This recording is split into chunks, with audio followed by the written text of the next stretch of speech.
Korang ada tengok tak video viral ni? Polis menahan seorang remaja lelaki berusia 14 tahun bagi membantu siasatan susulan penemuan seorang bayi yang baru dilahirkan di belakang sebuah rumah di Kampung Alor Lintang dekat Kampung Raja di Besut. Okey, video ni pasal kes buang bayi yang ditemui belakang rumah. Dan bayi itu adalah hasil sumbang mahram yang berlaku antara remaja perempuan usia 16 tahun dan adik lelaki dia yang berusia 14 tahun. Kita tak tahulah macam mana situasi rumah diorang kan. Sama ada masih duduk dengan mak ayah ke atau duduk dengan atuk nenek ke. Yang tu saya tak pasti.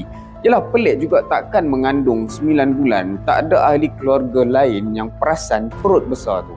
Tapi itulah, bila baca berita tu sedih juga. Macam mana boleh terfikir nak buat zina dengan adik-beradik sendiri. Sebab tu mak ayah tak boleh pandang remeh isu pergaulan antara anak-anak lain jantina ni.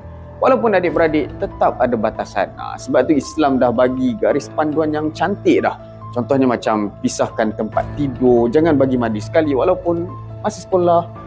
Lepas tu pantau pakaian anak-anak dekat rumah. Jangan bagi diorang pakai seluar pendek, singlet ataupun baju nipis yang terlalu menjolok mata.